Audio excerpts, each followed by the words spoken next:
I let my boyfriend's friend move his online girlfriend into our apartment, ignored months of silent contempt, hypocrisy, boundary violations, and power bill gaslighting, until she called me stupid in my own kitchen, and I finally snapped.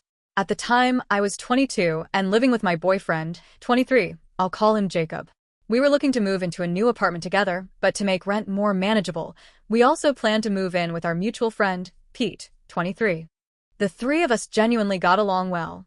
Jacob and Pete were both big gamers and fairly introverted, though Pete was much more reserved and socially anxious than Jacob. I was definitely the most outgoing of the three, but it worked. We balanced each other out. In the first couple of months, we had a few minor squabbles, nothing dramatic. Mostly small things like boundaries, personal space, expectations around privacy, and household habits. Normal roommate stuff. What mattered was that we communicated openly and respectfully, and any issues were resolved quickly. It felt like a solid setup, and I was actually excited about the living arrangement. That was until Pete approached Jacob and me one day and asked if his girlfriend could move in with us. This alone caught us completely off guard because neither of us even knew Pete had a girlfriend. Turns out he had been online chatting with a girl from across the country for over a year. That relationship ended badly, and shortly after, her younger sister reached out to him, and almost immediately, they started dating. Yes, that younger sister would become the girlfriend in question.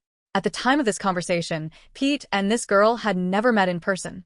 They had only been talking online for a couple of months, yet the plan wasn't just for them to finally meet, it was for her to move across the country and move in with us. Not into her own place with Pete. With us. Strangers. As weird as this all sounded, Jacob honestly didn't care much. That was very much his personality.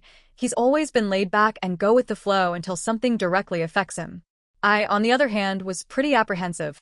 The idea of living with someone I had never met made me uneasy, especially given how rushed the situation felt. That said, I also knew Pete struggled with relationships. He was sweet, funny, and kind, but extremely insecure and uncomfortable approaching women. He had a long history of being friend-zoned and rejected, and I genuinely wanted to be supportive. I didn't want to be the reason he felt like he couldn't pursue something that made him happy. I also told myself that I was adaptable, outgoing, and generally good at getting along with people. So after a lot of internal back and forth, I agreed. That's when Alexa, 19, entered the picture. And, to our collective surprise, she didn't come alone. She arrived with Walter, her 12-year-old rescue dog that she had only recently acquired. From the very beginning, the vibes were terrible. Alexa wasn't just shy or reserved, she was aggressively standoffish. She had what I can only describe as resting contempt face. Resting bitch face doesn't quite cover it. It was more like permanent side-eye, as if everyone and everything around her was deeply stupid and beneath her.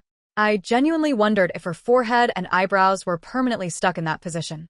She barely spoke unless spoken to, avoided eye contact, and responded to conversation with short, clipped answers.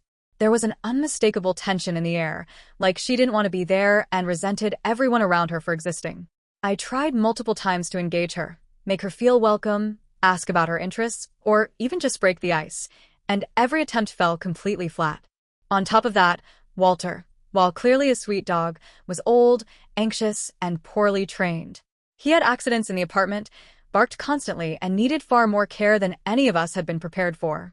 None of this had been discussed beforehand. Anyway, the first few months after Alexa moved in were relatively quiet.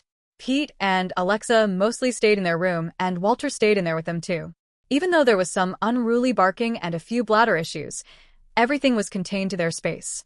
Jacob and I kind of shrugged it off, assuming that if anything came of it, it would be a problem later, like when we moved out and maybe got charged for carpet cleaning or something. At the time, it didn't feel urgent enough to address.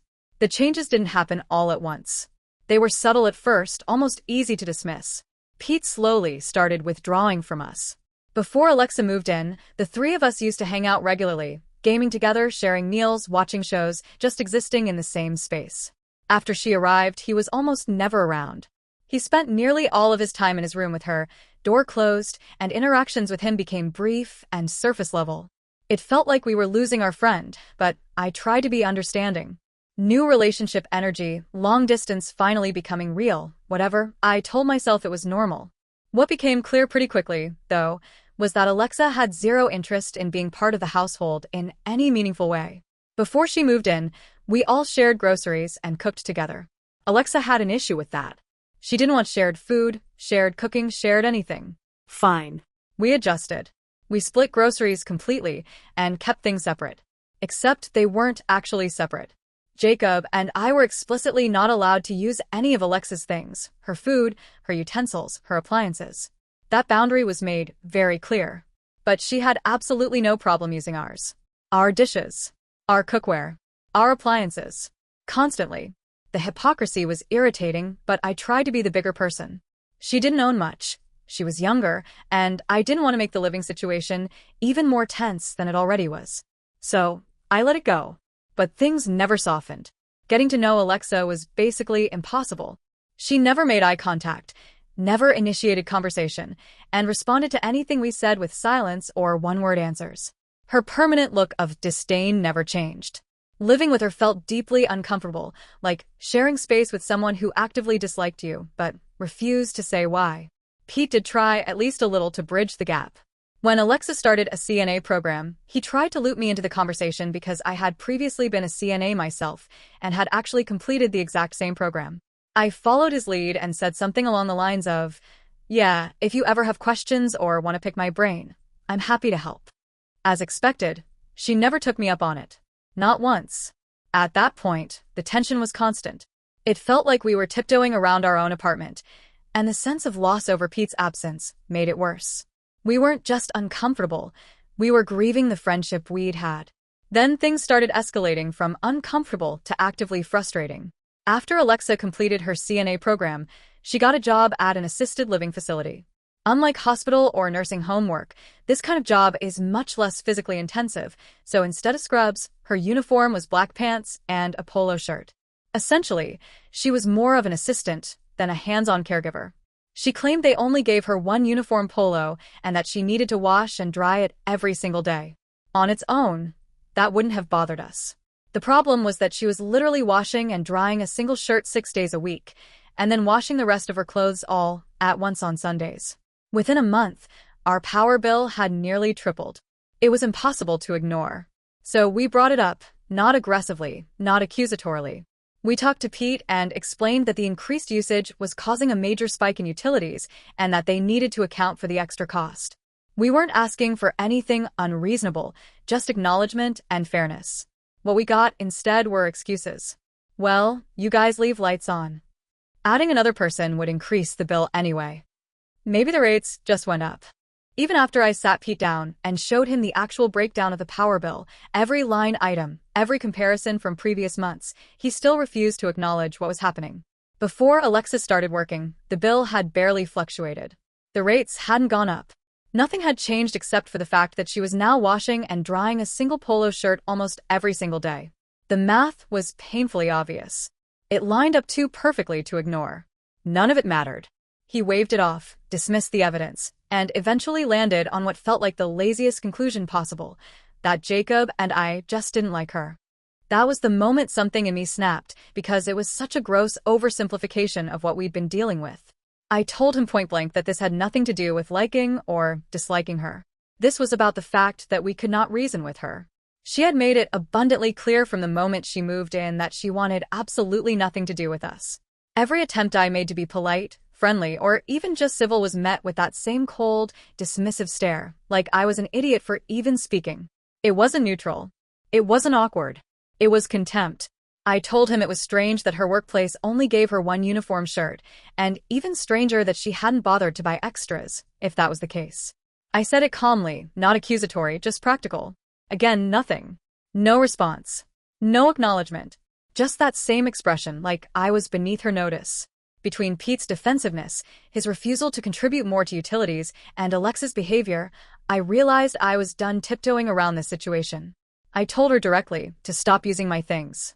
And more importantly, I stopped swallowing my reactions.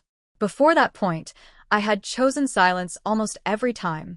I had let things slide because I didn't want conflict, didn't want to create tension, didn't want to be that roommate. But once I stopped holding back, something unexpected happened. The tension I'd been carrying started to lift. The first time I spoke up was awkward, but after that, it became weirdly freeing. One of the earlier incidents that sticks with me involved her attempt at cooking something she proudly referred to as potato fritters. She was sautéing thinly sliced potatoes in a pan and decided to season them by opening my container of refill peppercorns, the kind meant to go into a grinder, and placing somewhere between 12 and 15 whole, unground peppercorns on each individual slice of potato. At first, I genuinely thought she was joking. But she wasn't. I didn't even come at her aggressively. I didn't mock her. I didn't raise my voice. I just said, "Hey, those are whole peppercorns. They're meant to be put into a grinder to make pepper." She turned to me, scoffed, and said, "Well, my recipe calls for peppercorns," in a tone that suggested I was the stupid one for not understanding her brilliance. That was the moment everything clicked. Up until then, I had been giving this girl an almost embarrassing amount of grace. I told myself she was shy. I told myself her coldness was insecurity.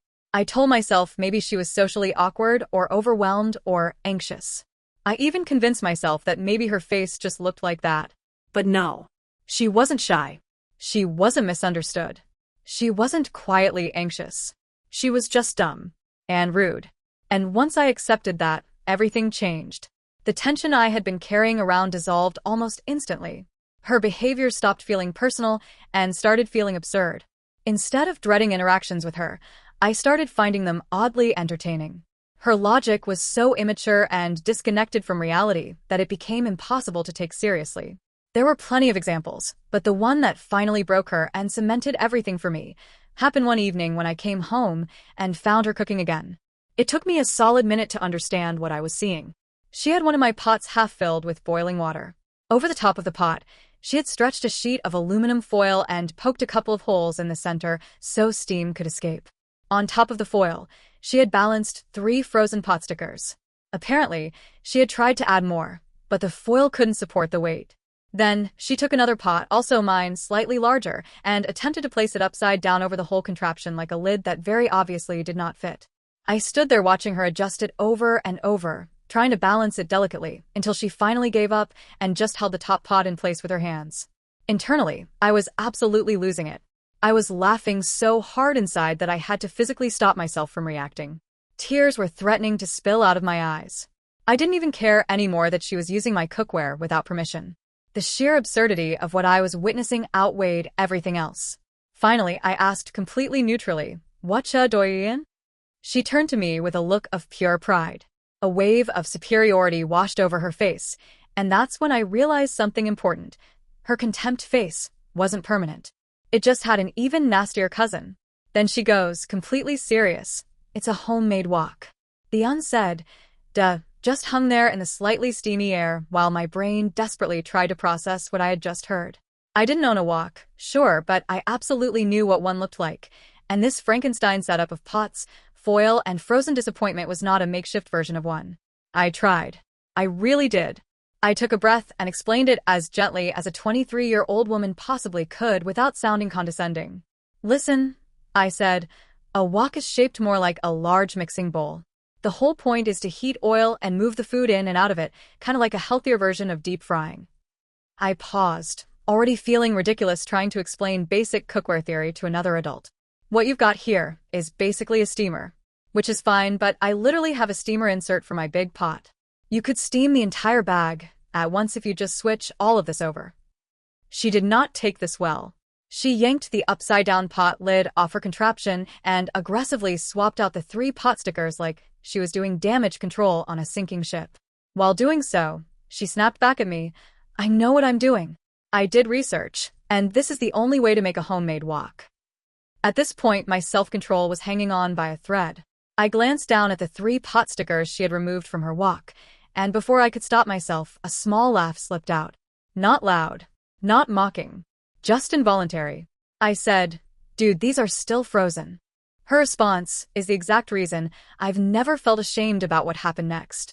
She turned to me with that same contempt face I had grown so familiar with, her wrist shaking slightly as she held the too large pot lid, and said, "It's called al dente. Are you f***ing stupid?" Oh, absolutely not. Before I even consciously decided to move, I took the lid pot out of her hand and dropped it into the sink. I turned off the stove, moved the other pot off the burner, and stepped toward her. I didn't touch her, but my body language was unmistakable. I backed her into the corner of the kitchen with nothing but my presence, my voice, and the accumulated resentment of months of disrespect finally boiling over. Her face shifted from smug to startled, borderline scared, and for a split second, it almost deflated my anger. Almost. "Alexa," I said, my voice calm in that terrifying way that only comes after losing your patience entirely, "you are quite literally the most confident moron I have ever met." She froze. "And what's worse," I continued, "is that you have zero respect, consideration, or self-awareness. It's actually impressive. Truly baffling." She didn't interrupt. She just stared. "You think you know everything? Fine. Go for it. Your life is going to be a very quick walk off a very short bridge. I'll go back to keeping my mouth shut about it, as long as you never touch any of my shit again." The silence that followed was deafening. I had dumped every ounce of pent-up frustration, irritation, and resentment onto her in one concentrated burst. I wasn't yelling. She just stood there staring at me, so I exaggerated my expression, widened my eyes, and said in the most condescending tone I could manage, "This is where you nod and say, okay." Her eyes filled with tears almost instantly. She turned and ran to her room, slamming the door so hard it rattled the walls. I did not apologize later. When Pete came storming at me after hearing her version of events, I didn't backpedal. I didn't explain myself in detail. I didn't sugarcoat anything. All I said was, when someone calls me ing stupid, I think I'm entitled to a response. And respond I did. That was it.